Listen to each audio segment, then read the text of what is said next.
Hello friends, this is Pastor Doug Batchelor, and I want to welcome you to a special edition of the Amazing Facts News Flash.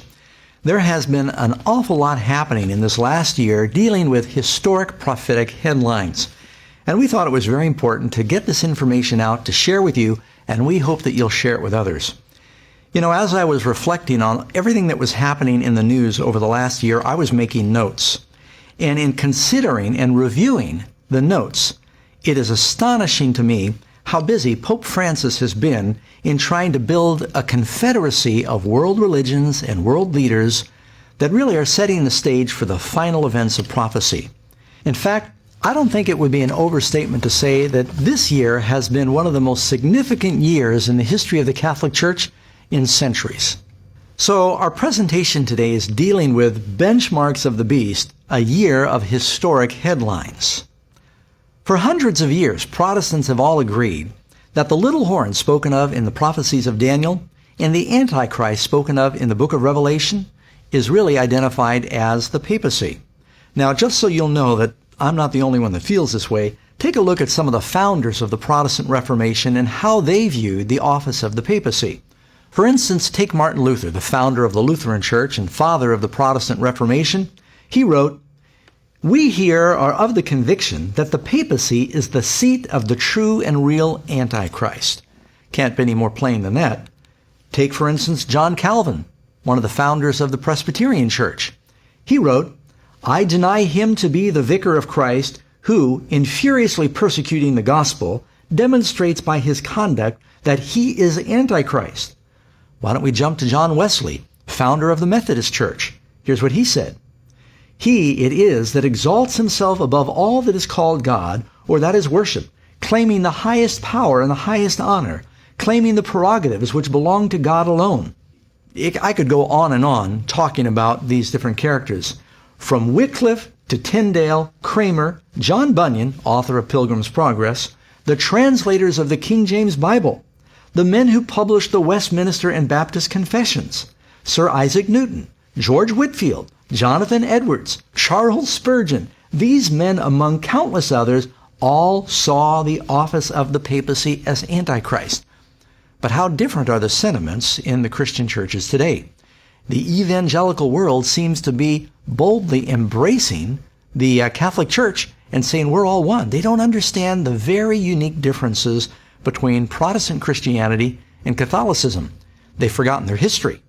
You see, this is important to us because it tells us in Revelation 13, verse 15, "And he has power to give life unto the image of the beast, and that the image of the beast should both speak, and cause that as many as would not worship the image of the beast should be killed." The whole world is going to get involved in a united form of worship. There's a polarizing that is happening now. It goes on to say in Revelation chapter 13, verse 16, "And he causes all, both small and great, rich and poor, free and bond, to receive a mark in their right hand or in their forehead, that no man might buy or sell, save he that has the mark or the name of the beast or the number of his name." Now, please remember, friends, that it's talking about something economic as well, because it's going to control buying and selling. Many people have forgotten many of the vast differences between the Protestant Christians, biblical Christianity, and what the Catholic Church teaches. You know, for instance, the Bible teaches very clearly we're not to pray to idols, we're not to pray to statues, and the Catholic Church endorses that. Mary is not a god that should be prayed to. Nowhere are we told to pray to the saints or that the saints are floating around up there for us to communicate with. The idea that we must confess our sins to a priest or the idea of calling a priest father are all forbidden in the New Testament. Now, there are many dear Christians in the Catholic Church, and there will be millions of Catholics in heaven. I want to make that clear. And I expect to see Mother Teresa in the kingdom of God. So we're not talking about Catholic individuals. We're talking about an institution that Bible prophecies foretold would radically drift from the foundation of God's Word, and that this institution would be instrumental in the last days and compelling the world to worship in a way that the Bible forbids. And true Christians are going to have to choose whether to follow the beast or whether to follow Christ in the Bible. That's why this presentation is very important. Well, with that in mind, let's review some of the things that happened with the Catholic Church and Pope Francis in 2014 and see if you don't get excited realizing we're living near the end of time. I think we all remember how stunned we were when we heard this personal video message delivered with such heartfelt emotion and appeal from Pope Francis to a Kenneth Copeland Evangelical Leadership Conference. And the prelude to that message was where his friend, the Anglican Bishop Tony Palmer, said 3 times in his presentation that the Protestant Reformation was over. Matter of fact, he said, maybe we're all Catholics now. And then there was such an exuberant response from that room filled with charismatic Christians that were praying and speaking in tongues, blessing the Pope. But he was appealing for Protestants to unite, quoting John 17, with the Catholic Church. There was no misunderstanding what this was all about.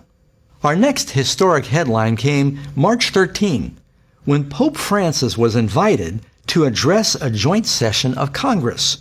A special letter was written by House Speaker John Boehner, also endorsed by Nancy Pelosi, giving a formal invitation to the Pope to come and address the most powerful political leaders in the most powerful country of the world. It's extremely significant when the Pope receives an official invitation to address the joint sessions of Congress. It's generally accepted that this event is going to be happening sometime in September 2015 when the Pope makes a special trip to Philadelphia. Another historic headline took place March 27, when the President of the United States, Barack Obama, went to visit Pope Francis at the Vatican. And they spoke together privately for an hour. During that time, the Pope gave the President a medallion symbolizing the need of peace and solidarity between the 2 hemispheres. And the President gave the Pope a seed box where the wood of the box was made from the first Catholic cathedral in North America. This reminds me of those scriptures that say that the U.S. is going to be that second beast that will make an image to the first beast that had the deadly wound that was healed. The next news flash and historic headline was when the Pope announced that he would be canonizing 2 former popes. It said in the newspaper copy, "In a brilliant PR move, Pope Francis made history again during this event in Vatican City, elevating to sainthood Pope John the 23rd and Pope John Paul II, 2 of his most famous papal predecessors." Many Catholic analysts believe that this was done partly to unify the world's 1 billion Roman Catholics that have been somewhat fragmented. Following the service, Pope Francis gently embraced the former Pope Benedict XVI, who also attended the occasion. 2 living popes there honoring 2 dead ones. Even more importantly, this act is seen as an effort to greatly elevate the status of Pope Francis, who evidently has enough power to declare the other popes saints. What does it mean when a living pope has enough clout and authority to declare dead popes saints that can be prayed to? This event was seen as something that would greatly exalt and elevate the status and power of Pope Francis. This epic spectacle that was attended by thousands of bishops and priests was beamed by satellite all around the world. You know, friends, the Bible is very clear. We don't need to pray to dead popes in order to get God's attention. We can go directly through Jesus. Paul said in 1 Timothy chapter 2, verse 5, "For there is one God and one mediator between God and men, the man Christ Jesus." But wait, friends, there's more. Now for another important headline. May 9th. The Pope advises the United Nations on economics, calling for legitimate redistribution of wealth to the poor. Here you have the Pope. He's a church leader, and he is meeting at the Vatican with the leader of the United Nations, giving the United Nations economic mandates. Oh, friendly advice, I should say. It says here, Vatican City, AP, Pope Francis called Friday for governments to redistribute wealth to the poor in a new spirit of generosity, to help curb the economy of exclusion that's taking hold today. Regarding the global economical and political organization, there is still a lot to do.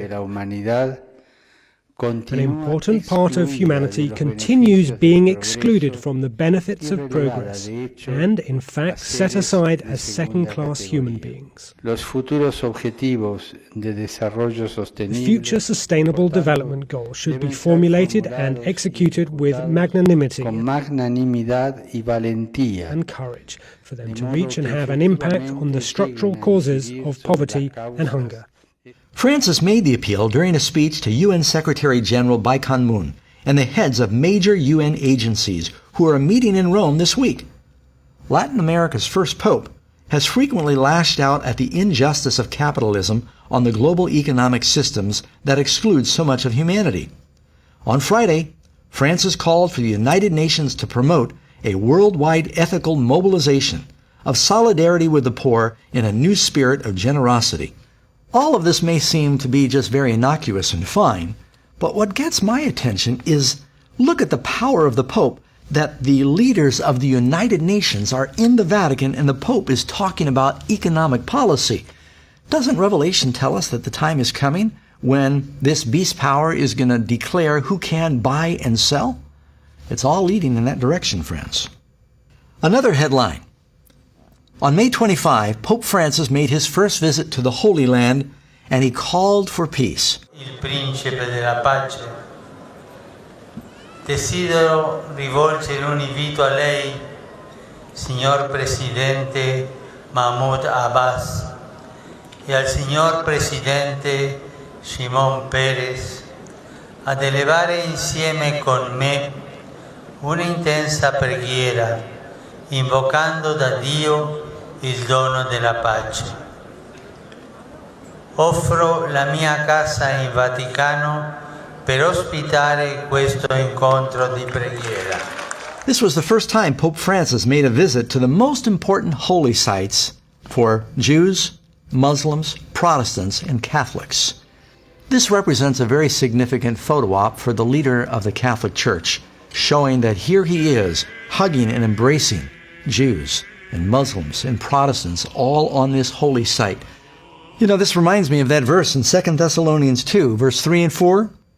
And the man of sin is revealed, the son of perdition, who opposes and exalts himself above all that is called God or is worshipped, so that he as God sits in the temple of God, showing himself that he is God.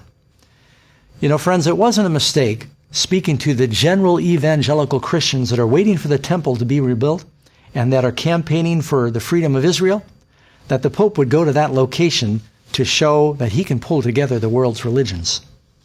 Reminds me of that passage there in Thessalonians that talks about he sits in the temple of God showing himself that he is God in the context of a religious leader. I don't think any of us can miss that the Pope is framing himself as the spiritual leader for the religions of the world.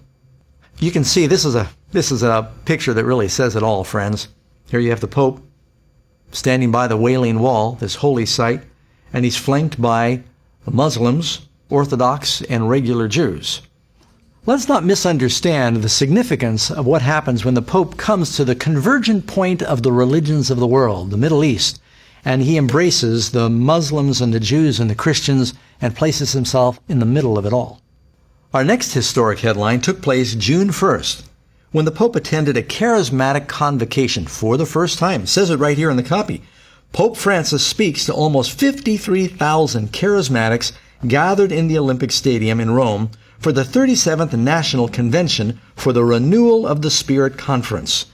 As the Pope knelt there, right on the ground, they all prayed over the Pope in tongues, reminding us of that other video we saw when Kenneth Copeland in the leadership conference, they all prayed in tongues over the Pope. Almost seems like the Pope now, that the Catholic Church is endorsing this doctrine of speaking in tongues.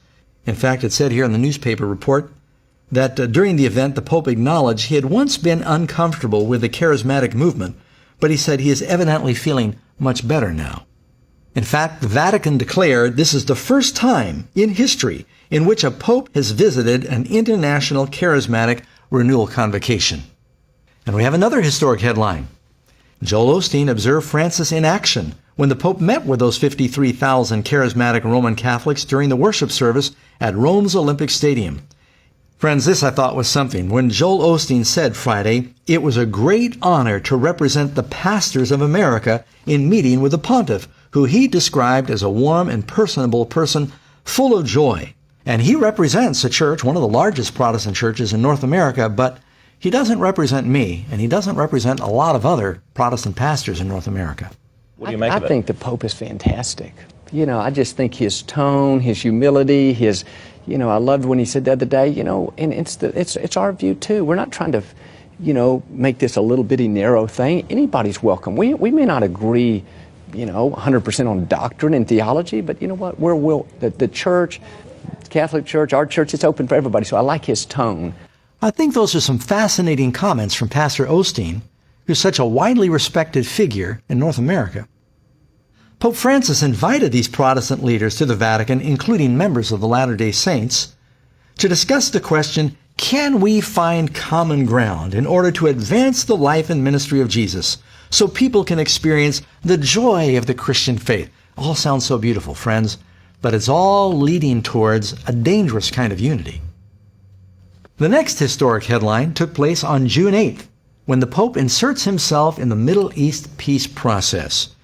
Of course, earlier this year, there was terrible war going on between Palestine and Israel, bombs flying back and forth. And so it was very important that there were peace talks. And during the Pope's first visit to the Middle East, that's when he talked to the president of Palestine and the president of Israel, Shimon Peres. He invited them to the Vatican, where he said, come to our headquarters. We'll pray for peace there. We'll talk about peace there. Another thing I thought was very interesting is during this meeting in the Vatican, for the first time, the Quran was read and Muslim prayers were offered here in their holiest place. And it's amazing. You'll see later in the presentation how the Pope is being turned to negotiate peace. You know, these peace talks remind me of a passage in the Bible where Paul says in 1 Thessalonians chapter 5, verses 1 through 4, he's talking about the second coming. But concerning the times and the seasons, brethren, you have no need that I should write to you, for you yourselves know perfectly that the day of the Lord will so come as a thief in the night. For when they say peace and safety, then sudden destruction will come upon them as labor pains upon a pregnant woman, and they shall not escape. Our next headline took place July 7th, when it tells us the Pope met with U.S. televangelists. You can read from the actual article where it says, 2 prominent Texas-based ministries with Tony Palmer led a delegation of evangelical Christian leaders to Rome to meet privately with Pope Francis. James and Betty Robeson, co-hosts of Life Today television program, and Kenneth Copeland, host of Believer's Voice of Victory, met the Roman Pontiff at the Vatican on Thursday. The meeting lasted almost 3 hours and included a private luncheon where they proposed, listen to this friends, signing on the 500th anniversary of Martin Luther's 95 Thesis in 2017, a joint declaration of faith and unity for mission. Wow! Here you've got leaders of the Protestant Church going to the Vatican, meeting with the Pope in a private 3-hour meeting and saying, we need to sign a declaration of unity in mission on the anniversary of Martin Luther's protest, no less. I read in one article that the combined viewers of these televangelists that came to the Vatican, they represent 800 million people. Our next headline took place July 22nd. A lot happened in July. The Pope picks a council to promote global Christian unity. There you have it, friends. That's a slam dunk headline. If you're wondering what the intentions of the Pope are, he wants this Christian unity. He wants to have all the religions of the world, as well as the Christians of the world, to unite and recognize the Pope as the central figure, the leader. And he's achieving his goal. This was a very significant event that escaped most headlines when Pope Francis named an international list of 8 individuals to serve on an elite council to promote Christian unity worldwide. The search for full Christian unity remains a priority for the Catholic Church, and it is one of the Pope's principal daily concerns. That was the message that Pope Francis shared on Thursday with members of the Pontifical Council of Promoting Christian Unity, who are taking part in a plenary session in the Vatican this week. That document marked the start of a new era in the Catholic Church's relations with Christians of all different denominations. Some of you remember those passages in the Bible that talk about the healing of the wound? Notice the wording of this statement. Earlier hostility and indifference that caused such deep wounds between Christians, the Pope said, has given way to a process of healing that allows us to welcome others as brothers and sisters united in our common baptism. Another headline I thought should include, perhaps not historic, but significant nonetheless, August 22nd. The Pope approves the use of military force. Here's how that was reported. During a news conference aboard a plane on his way home from Seoul, Korea, on Monday, Francis was asked explicitly, "Do you approve of the Americans' bombing?" Talking about the bombing of ISIS. Pope Francis responded, che è lecito fermare l'aggressore ingiusto. Now, this was not really a new position for the Pope. The Vatican, of course, has launched many crusades and endorsed a lot of military action throughout history. But I thought it was important to understand, where does Pope Francis stand on these issues? Our next historic headline, September 4, Pope asked to head United Religions Organization. Former Israeli President Shimon Peres elevated the Catholic leader as a central figure for world peace. Traditionally, Jewish leaders have felt the papacy has been compliant with anti-Semitic movements. Shimon Peres called the Pope a more powerful peace advocate than the United Nations. Then, as if that wasn't enough, it tells us that U.S. Deputy Assistant Secretary of State, Jerry White, he called for a global covenant of religions with the Pope as the head. So what would a global covenant or agreement look like to renounce violence in the name of religion, in the name of God? What type of parchment is needed for such a thing? What type of gathering to take the fullness of Sant'Egidio's work as well and go even higher with the invitations of the Vatican and Pope Francis? Everybody's turning to the Pope. You know, one other thing that happened is Fox commentator Judge Jeanine, she said the Pope is the one that ought to lead out in solving the problem of the war in the Middle East. Tonight, Christians in the Middle East marked for death because of their faith, and no one is fighting for them. As Christians are slaughtered, churches torched, and families forced from their homeland, the mass murder of Christians is underway. So who should be defending Christians? Who? The leader of the Catholic Church, the Pope, the man who shepherds the faithful. That's pretty significant coming from Judge Jeanine, who is a very popular commentator on Fox News. Next historic headline we go to October 27. Pope declares faith in the Big Bang and evolution. Well, this really isn't a historic headline because the Catholic Church has said for a long time that they believed in evolution and in the potential of the Big Bang theory. But it tells us where Pope Francis stands. What you find in the article, it says the Big Bang, which scientists believe led to the formation of the universe some 13.8 billion years ago, was all part of God's plan. The Pope said the scientific account of the beginning of the universe and the development of life through evolution are compatible with the Catholic Church's vision of creation. Of course, friends, if evolution is true, then you can't take the Genesis account of creation as being literally true. But Jesus said they are. You see, Christ said, if you don't believe Moses, you don't believe me. Now we have another historic headline. The following month, November 18, Pastor Rick Warren meets with the Pope at the Vatican, and he's invited to speak at the Vatican. Rick Warren, leading American Protestant minister, after meeting with Pope Francis, said, "Up close you can feel the humanity and the compassion that others see from afar." Warren went on to say, as long as Catholics and Protestants love Jesus, we're all on the same team. Well, friends, I tell you, that kind of troubles me because I think there are deep, vast differences between what Protestants believe and what Catholics believe.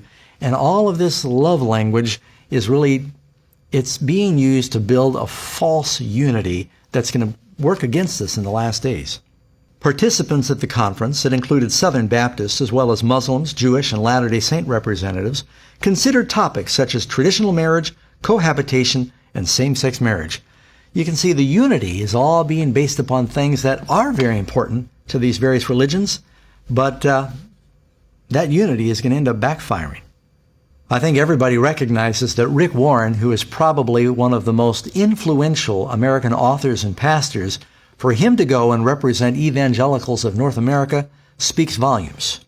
Why did you want to be part of this Vatican meeting, this international colloquy on marriage? Why did you consider it important that you be there and offer a message? Well, when the Pope invites you, you go. Rick Warren goes on to say, as long as Catholics and Protestants love Jesus, we're really all just on the same team. On to the next historic headline. Newsflash, November 30. Pope calls for all Christians to unite. Well, he's not beating around the bush. he's inviting Christians everywhere to unite.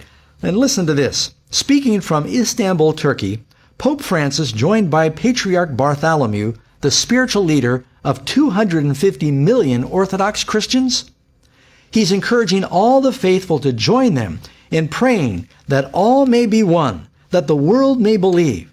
The two leaders also signed a document declaring the same.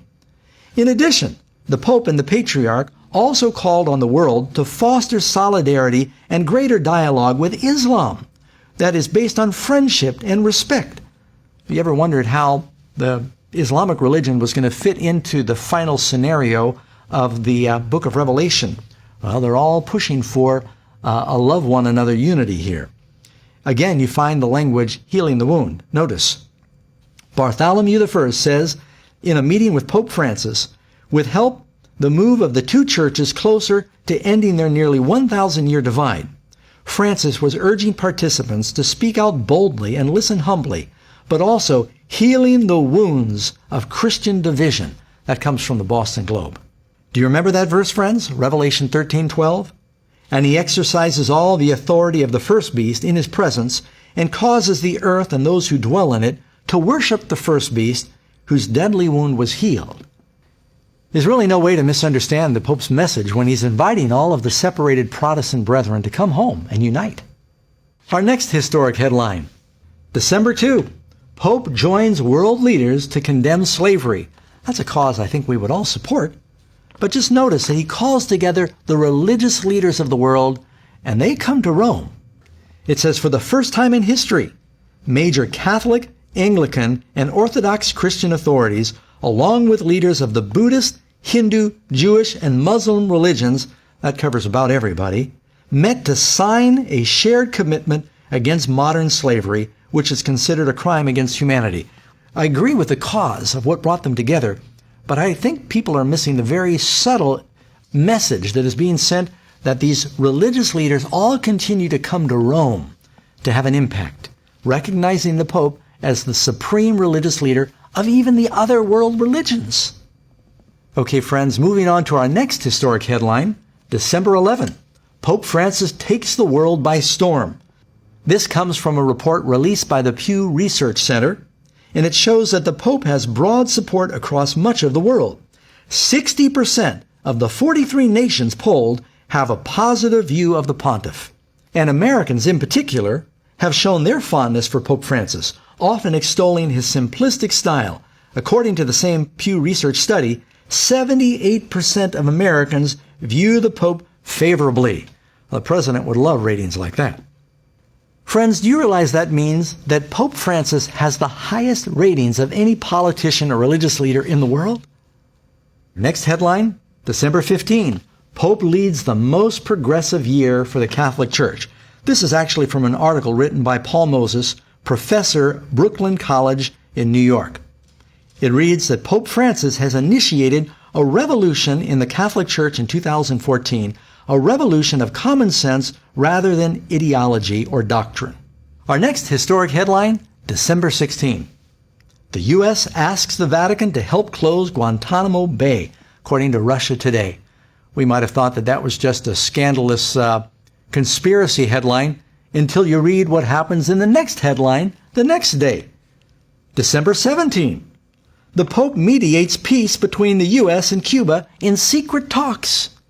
And who says he doesn't have political clout? This comes from the New York Times, friends.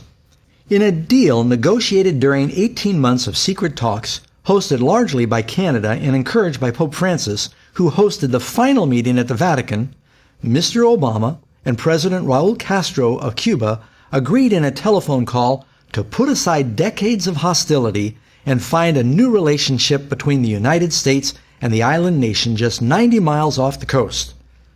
In spite of 50 years of communism, friends, the Catholic Church is still the largest church in Cuba, so this was not an accident.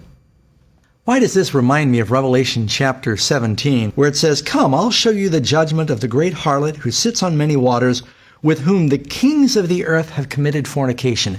It tells us this woman is involved in the negotiations and the intrigue of political powers. That's exactly what the Catholic Church is doing. That's why the Vatican has ambassadors coming from around the world. Going on to our next headline, December 18, under Francis, a bolder vision of Vatican diplomacy emerges. Again, New York Times. Perhaps the timing was purely coincidental, but a day after he was credited with helping to broker the historic diplomacy breakthrough between Cuba and the United States, Pope Francis began his Thursday morning by greeting a new crop of envoys to the Vatican and offering some advice. Quote, "The work of ambassador lies in small steps, small things, but they always end in making peace, bringing closer to the hearts of the people, sowing brotherhood among the people." He said, "This is your job, with little things, with tiny things." The writer goes on to say, what has changed with Francis, or what has been restored, is a vision of diplomatic boldness, a willingness to take risks, and to insert the Vatican into diplomatic disputes, especially where it can act as an independent broker. Right there, they admit that the Vatican is an international broker in diplomacy between nations. Just as John Paul, the first Polish pope, had a unique credibility and a voice against communism, so too does Francis, the first Latin American pope, now benefit from a unique credibility in the Western Hemisphere, the developing world. Friends, we've just been considering a few things that are seen in the headlines. God only knows what's really happening behind the curtain right now. But we can observe that there have been very significant, bold movements forward for this Antichrist power that ought to excite Christians. Now, I don't say these things to cause unnecessary sensation. I just really believe that prophecy's true. And I think Christians ought to be excited. That means Jesus is coming soon.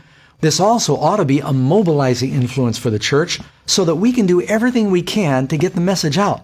We're not going to have forever.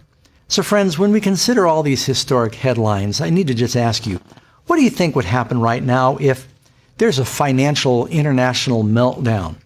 Or if some rogue nation detonates a nuclear weapon? Or if there's some catastrophic natural disaster?